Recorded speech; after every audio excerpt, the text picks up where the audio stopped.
नारी नारी साहस है, नारी जीवन की पहचान। सभी को मेरा नमस्कार। केसरी पब्लिकेशन की संस्थापिका मुस्कान केसरी आप तमाम श्रोताओं का स्वागत करती हूँ, अभिनंदन। आज हमारे बीच जुड़ी हैं आदरणीय शिखा पांडे जी। आदरणीय, आपका मंच पे बहुत बहुत स्वागत है। आप अपना संपूर्ण जानकारी, संपूर्ण परिचय हमारे श्रोताओं को दें। आपका हार्दिक और मैं अपना परिचय देना शिखा पांडे, गोरखपुर उत्तर प्रदेश शिक्षिका भी हूँ और कवि। सभी के समक्ष अपना ये परिचय दे और मैं मूल कवित्री हूँ और हर विभाग और अधिकतर मुझे लिखना अच्छा लगता है। तालीम जो जागृत है ऐसे मतलब पॉजिटिव जो भी सकारात्मक एक समाज बदलाव है करें क्रांति अधिक रक्तदान किया है। दान के कवि अच्छा। प्रकाशित हुई है। मैंने कितनी मरीज है तो उसी के ऊपर मैंने कविता थी। एक मैं अपनी पंक्तियों से आप सभी रही हूँ।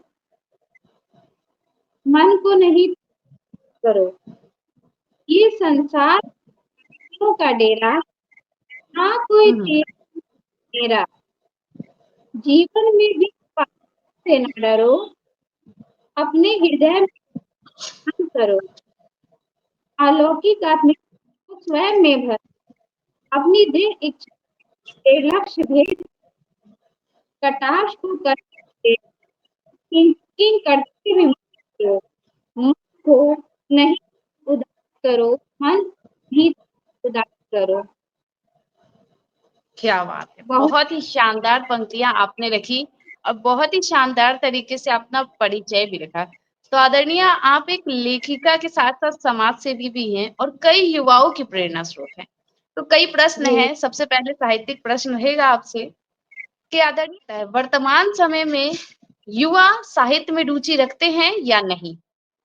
वर्तमान समय बहुत खिन्नता हो जी क्योंकि धीरे धीरे साहित्य रही है कि कई जैसे आपकी संस्थान आपकी जी संस्था है साहित्य में बहुत चाहती है कि आगे विकास हो प्रतिभा विकास हो प्रदान भी करें उससे कुछ सकारात्मक प्रभाव भी पड़ा है इस पे कार्य करना क्योंकि हमारी ये इस आजकल सोशल मीडिया और में जब कोई पठन जाता बिल्कुल बिल्कुल। प्रकाशन सारे कोई अगर स्थगित होते हैं तो उसे हम्म। लेके ये बड़ी बात है। ये कुछ मोबाइल ड्रॉबैक है लेकिन फिर भी ये रुचि उसमें भी पत्रिकाओं ई समाचार कुछ इसको भी चलने की निरंतर कोशिश प्रदान किया जा रहा है सकारात्मक प्रभाव भी इसमें सुधार हो धीरे धीरे होगा लेकिन होगा अवश्य। आप गोरखपुर उत्तर प्रदेश में हैं, तो आपको गोरखपुर में कैसा माहौल देखने को मिलता है साहित्य को लेकर? जी मैम, बताइए। ये विश्वविद्यालय द्वारा एक काफी के क्षेत्र में कार्य किया जाता है और जी आयोजन करते हैं जिससे सभी को भाग लेने का मौका मिलता है कि है वो अपने के लिए आयोजन करती हैं दीन दयाल उपाध्याय भवन में अक्सर समारोह आयोजित की जाती है। पिछले साल में हुआ था सबको मौका मिला नाट्य अभिनय भी देखने थे जी और कुछ ही महोत्सव में भी आयोजन होते रहते, शासन की ओर से भी और विभिन्न प्रेस और गुजारा ये भी प्रयास करते हैं कि बाहर आए, कार्यक्रमों का आयोजन यहाँ भी समय-समय पे ग्रीष्म तो कम होता है, शीतकालीन सभी कुछ आयोजित ये हो दिल्ली में शीतकालीन में भी मनाए जाते हैं तो ये बहुत से सभी जो है कवियत्री जो भी है सबको किया जाता है ये सुविधा अनुसार सब अपनी काफी प्रतिभा हैं यहाँ ऐसा है कि रुचि लोगों में नहीं लेकिन फिर है कि सुनने हमारी प्रशंसा करने वाले बिल्कुल। तो आदरणीय अगर सोशल मीडिया की बात करें, तो सोशल मीडिया पे आजकल बहुत सारे ग्रुप्स बन रहे हैं, बहुत सारे मंच तैयार किए जा रहे हैं, ग्रुप के माध्यम से। लेकिन इसमें जी मौलिकता का कहीं न कहीं दोहन हो रहा है। देखा जाता है कि एक साहित्यकार बड़ी मेहनत से अपनी एक रचना लिख रहा है और वो ग्रुप में डालता है। कोई दूसरा रचनाकार वही रचना ले लेता है, उसे कॉपी पेस्ट करके अपने नाम के साथ कहीं और पब्लिश करा लेता है। ये तो कहीं न कहीं एक साहित्यकार के साथ अन्याय हो रहा है। इस पे आप क्या कहना चाहेंगे? ये बिल्कुल अन्याय एक एक समूह में हुआ था मेरी जान और जी। ये मस एडिट करके उन्होंने डाली अच्छा, उन्होंने कि उन्हें हरा मसले भी होता है भाई भाई मेरी सुना है ये उसके अपने नाम से ये के है प्रसिद्धि के लिए आप ये बहुत गलत बात मेरी नजर में ऐसा कर अगर आप उससे प्रभावित हैं तो उसकी मूल रचना लीजिए उसी की मूल रचना तो इस तरह से पशु साहित्य में बिल्कुल। तो आदरणीय अब साहित्यिक बातें तो बहुत सारी हो गई। अब कुछ थोड़ा समाज सेवी लिखी और रक्तदान पे चलते हैं। कहा जाता है कि एक जी महिला बड़ी कमज़ोर होती है। वो मतलब विभिन्न क्षेत्रों में तो काम नहीं कर पाती है, घर में भी वो क्या ही करती है? ऐसा सवाल आमतौर पे पूछा जाता है।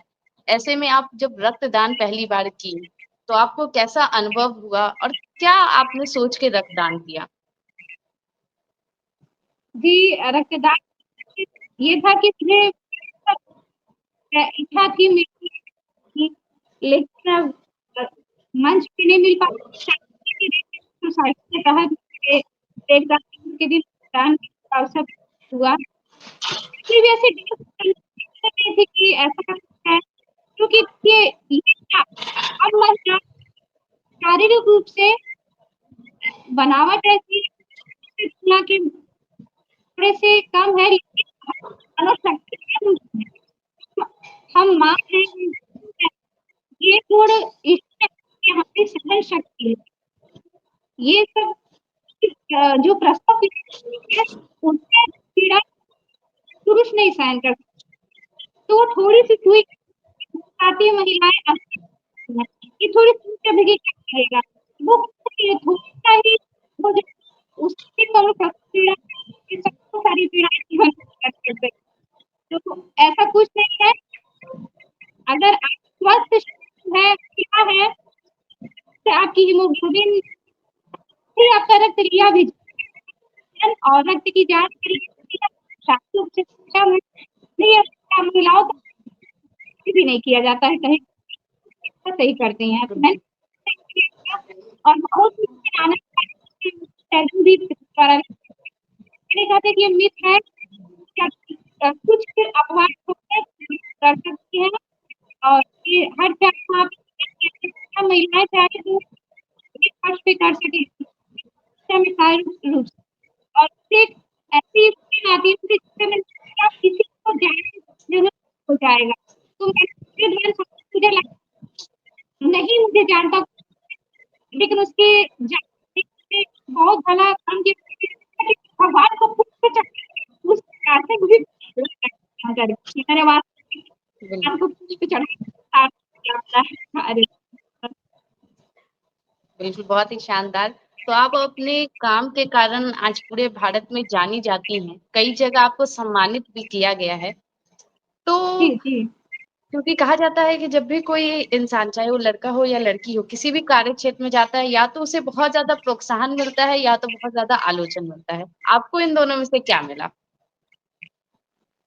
जी, प्रोत्साहन